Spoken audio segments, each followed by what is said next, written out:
কৃষি কাজ করতে গিয়া পড়বা আল্লাহুম্মা বারিক লানা ফি রাজাব ওয়া শাবান ওয়া বাল্লিগনা রমাজান। আয় আল্লাহ, তুমি আমার হায়াতের ভিতরে রিজিকের ভিতরে বরকত দান করো। রজব আর শাবান মাসের ভিতরে আয় আল্লাহ, রজব আর শাবান মাসে হায়াতে বরকত দান করিয়া রমজানুল মুবারক মাস পর্যন্ত পৌঁছাইয়া দাও। জোরে বলেন সুবহানাল্লাহ। এটা হলো হাদিসের অর্থ। আর একটা হাদিস তেলাওয়াত করেছে, আল্লাহ রাসূল বলেছেন তাদারুসুল ইলমি সাআতাম মিনাল লাইলি খায়রুম মিন ইয়াহইয়াহা। আল্লাহর নবী বলেন রাতের বেলা, দীর্ঘ রাতের বেলা যদি কোনো ব্যক্তি কিছুক্ষণ সময় কিছু রাত্র জাগরণ করিয়া কোনো ব্যক্তি কোরআন ও হাদিসের কথা শ্রবণ করে, আল্লাহ রাব্বুল আলামিন সারাটা রাত জাগিয়া জাগিয়া কোরআন হাদিসের কথা শ্রবণ করার নেকি আমলনামায় দিয়া দেয়। জোরে বলেন সুবহানাল্লাহ। আপনারা যারা কোরআন হাদিসের কথা এখানে শ্রবণ করতেছেন, যদি ধৈর্যের সাথে আমলের নিয়তে শুনতে পারেন, তাহলে আপনার আমাদের আমলনামায় সারা রাত আমল করার সওয়াব, সারা রাত কোরআন তেলাওয়াত করার সওয়াব, বন্দেগী করার মতো সওয়াব লিখে দেবে। জোরে বলেন ঠিক কি ঠিক না? ধৈর্য ধরে আলোচনা শোনা যাবে তো ইনশাআল্লাহ। আয়াত হাদিসের অর্থ বললাম, এখন আয়াত হাদিসের তাফসীর। আয়াতের ভিতরে আল্লাহ রাব্বুল আলামিন বলেন, হে ইমানদারগণ, তুমি নিজে জাহান্নামের আগুন থেকে বাঁচো আর তোমার পরিবার পরিজনদেরকে জাহান্নামের আগুন থেকে বাঁচাও, কারণ জাহান্নামের আগুন বড় কঠিন। জাহান্নামের আগুন সহ্য করতে পারবে না, এজন্য জাহান্নামের আগুন থেকে তুমি বাঁচো, তোমার পরিবারকেও বাঁচাও। নিজে শুধু ইবাদত করলাম, নামাজ পড়লাম, রোজা রাখলাম, কোরআন তেলাওয়াত করলাম, জিকির আজকার করলাম, আর আল্লাহর সন্তুষ্ট করিয়া জান্নাতে গেলাম, এটা হবে না। কারণ নিজের পরিবারে যদি জান্নাতি আমল না করে, নেক আমল না করে জাহান্নামে চলিয়া যায়, আল্লাহু আকবার, পরিবারের মানুষেরাও তো জাহান্নামের আগুন সহ্য করতে পারবে না। জোরে বলেন ঠিক কি ঠিক না?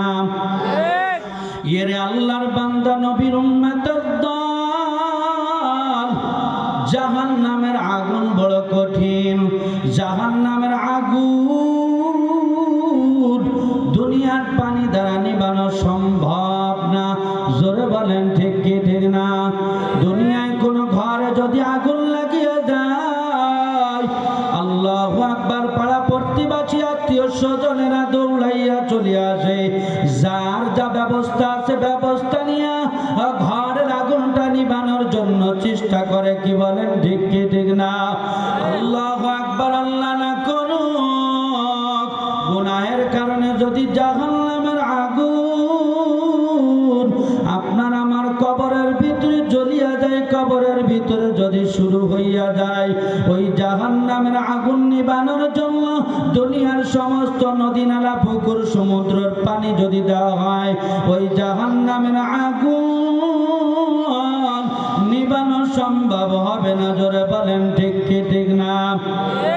দুনিয়ার আগুন যদি কোনো মানুষের শরীরের কোনো অঙ্গে লাগে, যেই অঙ্গে লাগে সেই অঙ্গটা পুড়িয়া যায়। আর জাহান্নামের আগুন যদি কোনো অঙ্গে লাগিয়া যায়, শুধুমাত্র সেই অঙ্গ নাই, বরং কলিজা পর্যন্ত পুড়িয়া ভুনা হইয়া যায়। জোরে বলেন ঠিক কি ঠিক না?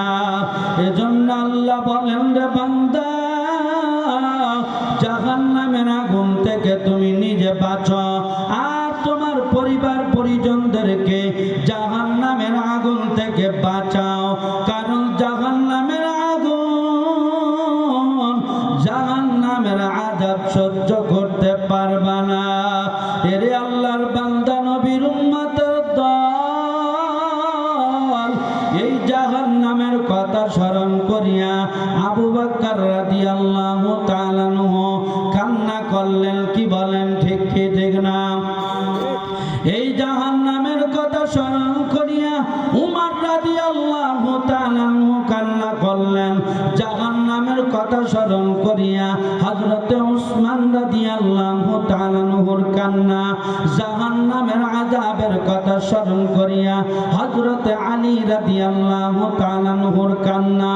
এমনকি জাহান্নামের কথা স্মরণ করিয়া আপনার আমার নবী তো জাহানের বাচ্চা রহমাতুল লিল আলামিন নবীও কান্না করেছেন। জোরে বলেন ঠিক কি ঠিক না? এরে আল্লাহর বান্দা, নবীর উম্মতের দল, যেই নবীর জন্য আল্লাহ রাব্বুল আলামিন জান্নাত বানাইলেন, যেই নবীর জন্য আল্লাহ দুনিয়া বানাইলেন, আসমান বানাইলেন, যেই নবীর জন্য আল্লাহ কুল কায়নাত বানাইলেন, ওই নবী যদি জাহান্নামের জন্য কান্না করা লাগে, আপনার আমার জাহান্নামের জন্য কান্না করার, জাহান্নাম থেকে বাঁচার জন্য কান্না করার দরকার আছে না নাই? জোরে আওয়াজ করে বলেন। এরে আল্লাহর বান্দা, নবীর উম্মতের দল, আল্লাহ রাব্বুল আলামিন এই দুনিয়ার সব কিছু বানাইছেন আপনার আমার নবীর মহব্বতে।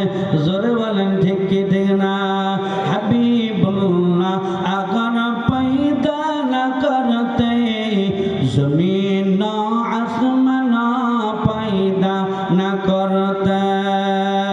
हबीबुल्लाह अगर पैदा न करते जमीन आसमान पैदा न करते।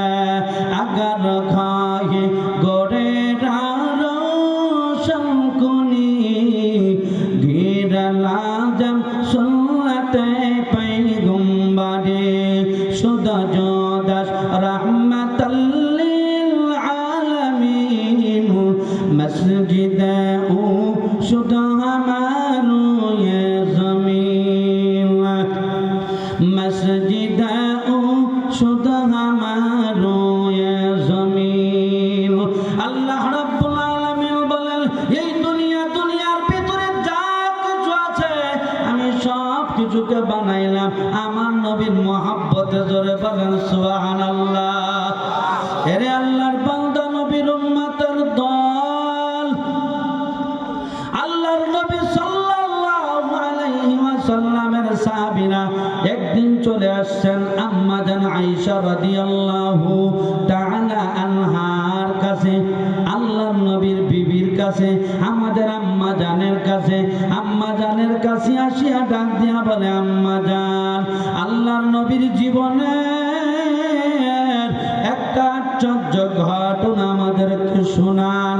আম্মা জান আয়েশা রাদিয়াল্লাহু তাআলা আনহা ডাক দিয়া বলে, ও নবীর সাহাবীরা,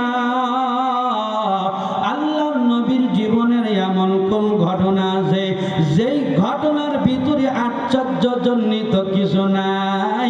জোরে জোরে বলেন সুবহানাল্লাহ। আর মানে বোঝা গেল কি, নবীর জীবনের যত ঘটনা সবই আশ্চর্য। জোরে বলেন ঠিক কি ঠিক না? আল্লাহর নবীর জীবনের সব ঘটনা আশ্চর্য। আল্লাহু আকবার। আল্লাহ রজব মাস আসলে নবী আমার বড় পেরেশান থাকতেন। কি থাকতেন বলেন? পেরেশান, চিন্তাদগ্ধ থাকতেন। নবী আমার খানা খাইতেন, খানা খাইতে খাইতে হঠাৎ করে খানা রাখিয়া চলিয়া যাইতেন, যাইয়া নামাজে দাঁড়াই যাইতেন। ঘুমাইতেছেন, ঘুম রাতের বেলা হঠাৎ করিয়া ঘুম থেকে উঠিয়া উজু বানাইয়া নামাজে দাঁড়াইয়া যাইতেন। জোরে বলেন সুবহানাল্লাহ। এক জায়গায় কথা বলতেছেন সাহাবীদেরকে নিয়ে, কথা বলতে বলতে আল্লাহর নবী আবার চলে যাইতেন কথা বলা বাদ দিয়ে। কারণ নবী আমার পেরেশান থাকতেন। কারণ যদি দিল ভালো না থাকে, দিল যদি ভালো না থাকে, মন যদি ভালো না থাকে, তাহলে কোনো কাজ ভালো লাগে না। জোরে বলেন ঠিক কি ঠিক না? ভালো লাগে কি বলেন? এরে আল্লাহর বান্দা, নবীর উম্মতের দল, নবী আমার পেরেশান যুক্ত থাকতেন।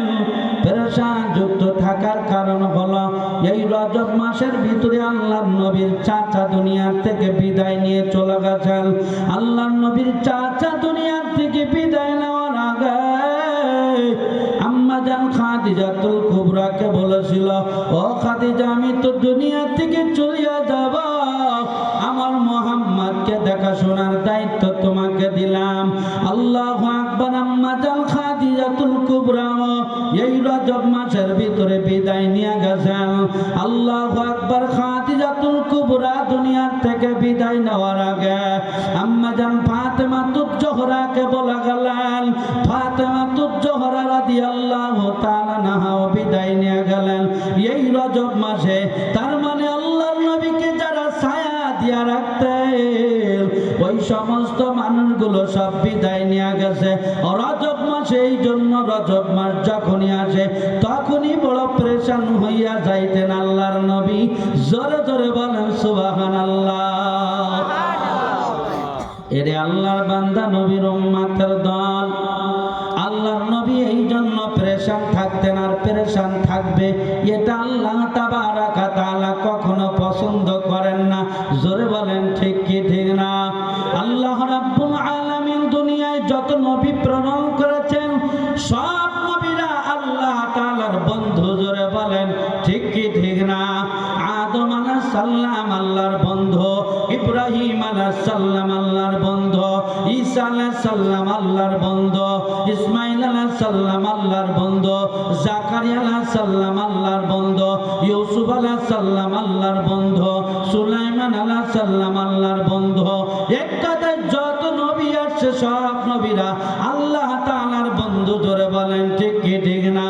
এরে আল্লাহর বান্দা, নবীর উম্মতের দল, আল্লাহ রাব্বুল আলামিন আদম আলাইহিস সালাম থেকে নিয়া ঈসা আলাইহিস সালাতু ওয়াস সালাম পর্যন্ত যত নবীরা দুনিয়ার জমিনে আসছে সব নবীদেরকে আল্লাহ তাবারাক ওয়া তাআলা বলে দিয়েছেন, হে নবীরা, আমার বন্ধুরা, আপনারা আমাকে সন্তুষ্ট করার জন্য চেষ্টা করুন।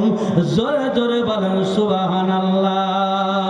কেবলমাত্র শুধুমাত্র আপনার আমার নবী তো জাহানের বাদশা রাহমাতুল লিল আলামিনকে বলেছেন, ইয়া রাসূলুল্লাহ, ইয়া হাবিবাল্লাহ, নবী, আমি আল্লাহ তাবারাক ওয়া তাআলা আপনাকে খুশি করব।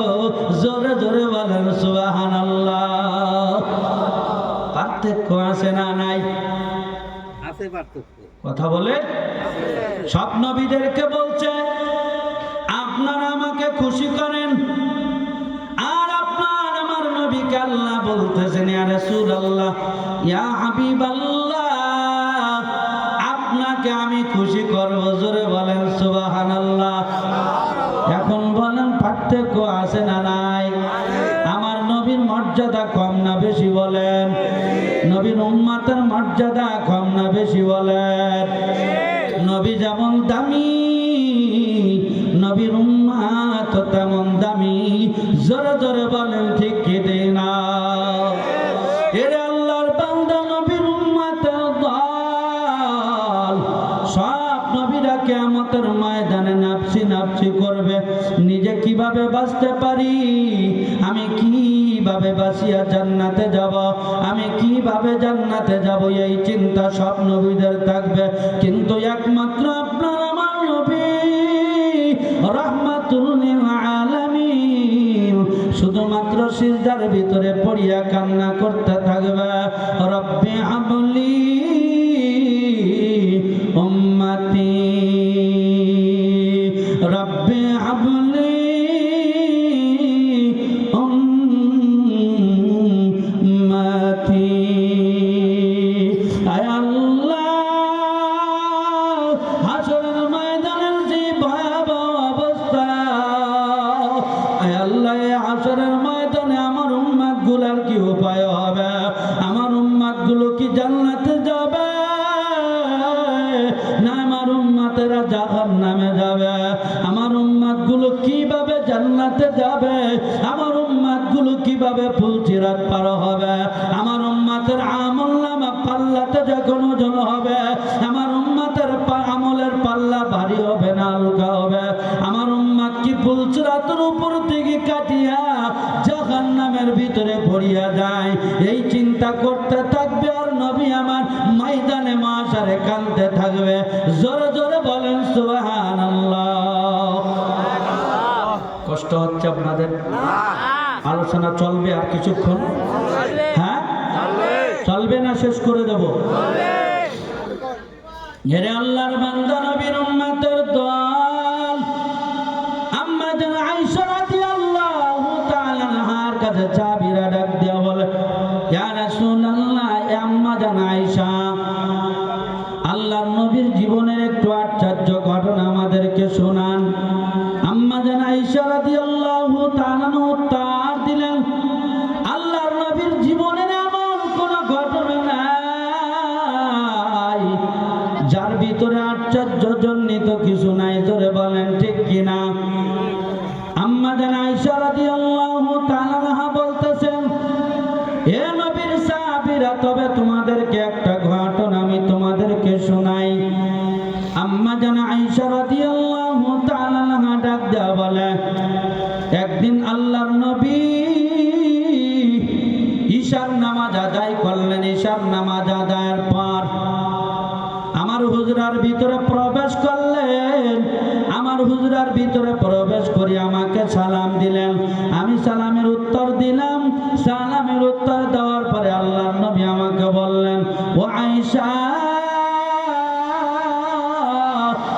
আজকের রাত্রে আমাকে ছুটি দেওয়া যাইবে কিনা? আম্মা জান আয়েশা রাদিয়াল্লাহু তাআলা ডাক দেয়া বলে, ইয়া রাসূলুল্লাহ, ইয়া হাবিবাল্লাহ নবী, আপনি ছুটি চাইবেন আর আমি ছুটি দিব না, এটা কখনো হতে পারে না। জোরে বলেন ঠিক কি ঠিক না? ইয়া রাসূলুল্লাহ, ইয়া হাবিবাল্লাহ, এক রাত না 1000 রাত ছুটি চাইলেও আপনাকে ছুটি দিব, তাতে কোনো সমস্যা নাই। জোরে জোরে বলেন সুবহানাল্লাহ। আম্মা জান আয়েশা রাদিয়াল্লাহু তাআলা বলেন, আল্লাহর নবী আমার কাছ থেকে ছুটি নিলেন। ছুটি নেওয়ার পর আমি মনে মনে ভাবলাম, আল্লাহর নবী হয়তো বা আল্লাহর নবী অন্য স্ত্রীর বাসাতে যাবে। আমি লক্ষ্য করে দেখি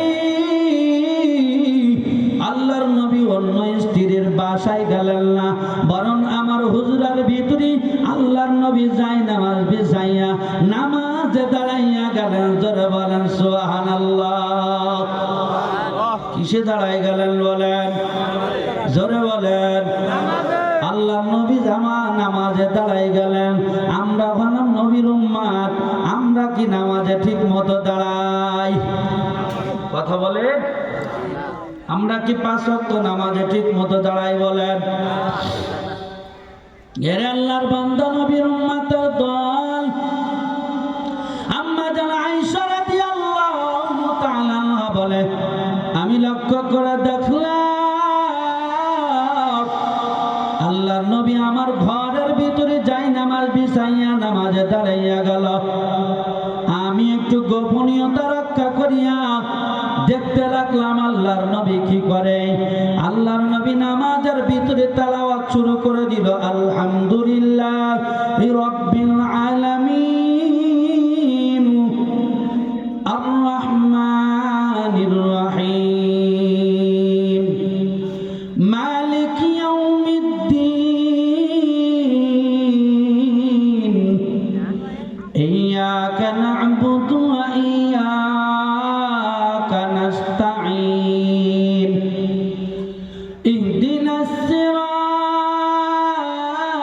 সিরাতাল মুস্তাকিম সিরাতাল লাযীনা আন'আমতা আলাইহিম গায়রিল মাগদুবি আলাইহিম ওয়ালাদ দাল্লিন আমিন। আল্লাহর নবী সূরা ফাতিহা তেলাওয়াত শেষ করলেন। এর আল্লাহর বান্দা নবীর উম্মতের দল, আল্লাহর নবী সূরা ফাতিহা তেলাওয়াতের পরে সূরাতুল বাকারা আলিফ লাম দিলেন।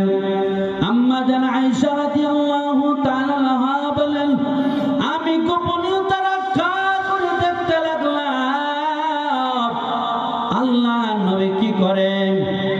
আমি দেখতেছি আল্লাহ নবী সূরা বাকারা তেলাওয়াত করতেছে, আর আল্লাহ নবীর দু চোখ দিয়া দরদর করিয়া পানি ঝরতেছে। আল্লাহ নবীর দাড়ি মুবারক চোখের পানিতে ভিজিয়া গেছে, জুব্বা মুবারক ভিজিয়া গেছে। আমি মনে মনে ভাবলাম সূরা বাকারা তেলাওয়াতের শেষে আল্লাহর নবী হয়তো বা রুকু করবে।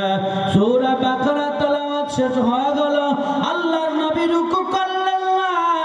আল্লাহ নবী সূরা আল ইমরান তেলাওয়াত করা শুরু করলেন। আমি আবার লক্ষ্য করে দেখি আল্লাহর নবী সূরা তেলাওয়াত করতেছে আর কান্না করতেছে। আল্লাহু আকবার। আমি মনে মনে ভাবতেছি আল্লাহর নবী হয়তো বা সূরা আল ইমরান শেষ করিয়া মনে হয় রুকু করবে। সূরা আল ইমরান শেষ করলেন। সূরা আল ইমরান শেষ করার পর নবী আবার পরের সূরা তেলাওয়াত করা শুরু করলেন। আমি মনে করলাম এই সূরা তেলাওয়াত করে রুকু করবেন। আমি লক্ষ্য করে দেখি না, এখনো রুকু করে না, আবার পরের সূরা তেলাওয়াত করে। আল্লাহু আকবার। রে আল্লাহর বান্দা নবীর উম্মতের দল, আল্লাহর নবী এরকম ভাবে তেলাওয়াত করতে করতে দীর্ঘক্ষণ তেলাওয়াত করার পর এবার সিজদার রুকুর ভিতরে চলে গেলেন। আল্লাহু আকবার। লম্বা রুকু, রুকুর ভিতরেও আল্লাহর নবী কান্না করতেছেন দু চোখের পানি ঝাড়িয়া। আল্লাহু আকবার। রুকুর ভিতরে আল্লাহর নবী কান্না করতেছেন দু চোখের পানি টপ টপ করিয়া যায় নামাজের পারে পড়তেছেন। আল্লাহর নবী রুকু থেকে উঠলেন, দীর্ঘক্ষণ পর্যন্ত দাঁড়ায় থাকলেন। দীর্ঘক্ষণ পর্যন্ত দাঁড়াইয়া নবী আমার কান্না করতেছেন। আল্লাহু আকবার। কান্না করতে করতে এরপরে নবী আমার সিজদার ভিতরে চলে গেলেন। আল্লাহু আকবার। সিজদা ওরকম লম্বা সিজদা, অনেকক্ষণ সিজদা। আল্লাহু আকবার। প্রথম রাকাতের প্রথম সিজদার ভিতরে আল্লাহর নবী এমত অবস্থায় আল্লাহর নবীর সাহাবী, আল্লাহর নবীর পাগল সাহাবী হযরত বিলাল রাদিয়াল্লাহু তাআলা চলে আসেন। জোরে বলেন সুবহানাল্লাহ। আল্লাহর নবীর পাগল সাহাবী হযরত বিলাল। জোরে বলেন ঠিক কি ঠিক না? সব সাহাবীরা আল্লাহর নবীর জন্য পাগল, কিন্তু বিলালের পাগলামিটা অন্যরকম। জোরে জোরে বলেন ঠিক কি ঠিক না? নবী আমার যখন দুনিয়ার থেকে বিদায় নিয়ে গেলেন, আল্লাহর নবী ডাক দেয়া বলেন, হ্যাঁ দেখছো নি ভাই,